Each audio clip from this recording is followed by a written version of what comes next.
Hi అండి, welcome back to my YouTube channel Keerthana's homely foods. ఇవాళ మన రెసిపీ వచ్చేసి మటన్ కర్రీ అండి.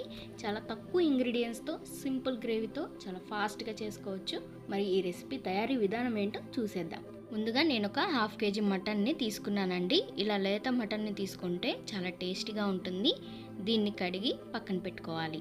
ఇప్పుడు గ్రేవీ కోసం స్టవ్ వెలిగించి ఒక ప్యాన్ పెట్టుకొని దానిలోకి 2 ఇంచులు దాల్చిన చెక్క, ఒక అనాస పువ్వు, కొన్ని లవంగాయలు, 2 నుంచి 3 యాలుక్కాయలు, ఒక బిర్యానీ ఆకు, కొన్ని జీడిపప్పులు, 1 స్పూన్ గసగసాలు, 1.5 స్పూన్ ధనియాలను వేసుకొని బాగా వేపుకోవాలి. చూసారు కదండి, ఇవైతే ఫ్రై అయిపోయినాయి. ఇప్పుడు స్టవ్ ఆఫ్ చేసుకొని వీటిని చల్లార్చుకోవాలి. మళ్ళీ అదే ప్యాన్లోకి కొన్ని ఎండు కొబ్బరి ముక్కల్ని వేసుకొని ఇలా ఫ్రై చేసుకొని చల్లార్చుకోవాలి. అవి చల్లారిపోయిన తర్వాత ఒక జార్ తీసుకొని ముందుగా ఫ్రై చేసి పెట్టుకున్న దినుసులను వేసుకొని మెత్తని పౌడర్ లాగా గ్రైండ్ చేసుకోవాలి. చూసారు కదా, ఇలా గ్రైండ్ చేసుకున్న తర్వాత కొంచెంగా వాటర్ పోసుకొని మెత్తని పేస్ట్ లాగా గ్రైండ్ చేసుకోవాలి. ఇలా గ్రైండ్ చేసుకున్న ఈ పేస్ట్ని పక్కన పెట్టుకొని స్టవ్ వెలిగించి ఒక కుక్కర్ పెట్టుకొని దానిలోకి 4 నుంచి 5 టీ స్పూన్ల వరకు ఆయిల్ని యాడ్ చేసుకోవాలి. ఆయిల్ కొంచెం వేడైన తర్వాత 1 స్పూన్ జీలకర్ర వేసుకోవాలి. అలాగే కట్ చేసి పెట్టుకున్న 2 మీడియం సైజ్ ఉల్లిపాయ ముక్కలను వేసుకొని కొంచెం కరివేపాకు వేసుకొని ఫ్రై చేసుకోవాలి.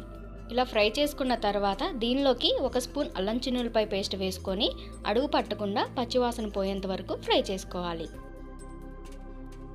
అది కొంచెం ఫ్రై అయిన తర్వాత ముందుగా కట్ చేసి పెట్టుకున్న 2 మీడియం సైజ్ టమాటా ముక్కలను కూడా వేసుకొని బాగా ఫ్రై చేసుకోవాలి. ముక్కలు కొంచెం మగ్గిన తర్వాత 1/2 టీ స్పూన్ పసుపు, 1 స్పూన్ కల్లుప్పు, 1 స్పూన్ కారం వేసుకొని బాగా కలుపుకోవాలి.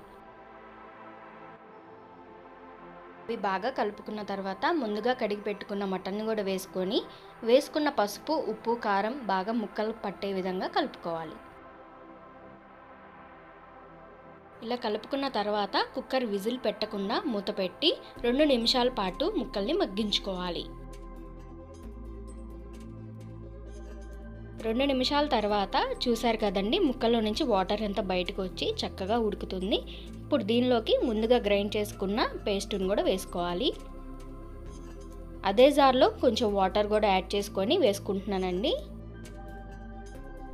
పేస్ట్ వేసుకున్న తర్వాత ముక్కలకు పట్టే విధంగా కలుపుకొని మూత పెట్టి మరొక 2 నిమిషాల పాటు ఉడికించుకోవాలి.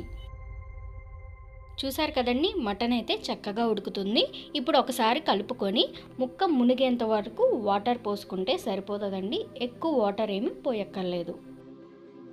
వాటర్ పోసుకున్న తర్వాత గ్రేవీ మొత్తం బాగా కలిసే విధంగా కలుపుకొని కుక్కర్ మూత పెట్టుకొని విజిల్ పెట్టి 6 నుంచి 7 విజిల్స్ దాకా రానివ్వాలి. మీరు తీసుకున్న మటన్ని బట్టి కొంచెం ముదురుగా ఉంటే గనక 10 విజిల్స్ దాకా రానివ్వాలి. ఒక 7 విజిల్స్ పెట్టి ప్రెషర్ అంతా పోయిన తర్వాత ఓపెన్ చేసి చూపిస్తున్నాను. చూసారు కదండి, మటన్ అయితే గ్రేవీతో సహా చక్కగా ఉడికిపోయింది. నాకు గ్రేవీ కన్సిస్టెన్సీ సరిపోయిందండి. మీకు గనక పల్చగా ఉన్నట్లయితే స్టవ్ వెలిగించి మరలా కొద్దిసేపు ఉడికించుకోండి. మరి ఫైనల్గా కొత్తిమీర వేసుకొని బాగా కలిపి డిష్ అవుట్ చేసుకోవడమే. చూసారు కదండి, ఎంతో సింపుల్ అండ్ టేస్టీగా చేసుకునే మటన్ కర్రీ అయితే రెడీ అయిపోయింది. మరి ఈ గ్రేవీతో ఒకసారి మీరు కూడా ఇంట్లో ట్రై చేసి ఎలా ఉందో కామెంట్ సెక్షన్లో కామెంట్ చేసేయండి. ఈ వీడియో నచ్చినట్లయితే లైక్ చేసి, షేర్ చేసి, సబ్స్క్రైబ్ చేయండి. పక్కనే ఉన్న బెల్ ఐకాన్ క్లిక్ చేయడం మాత్రం మర్చిపోవద్దు.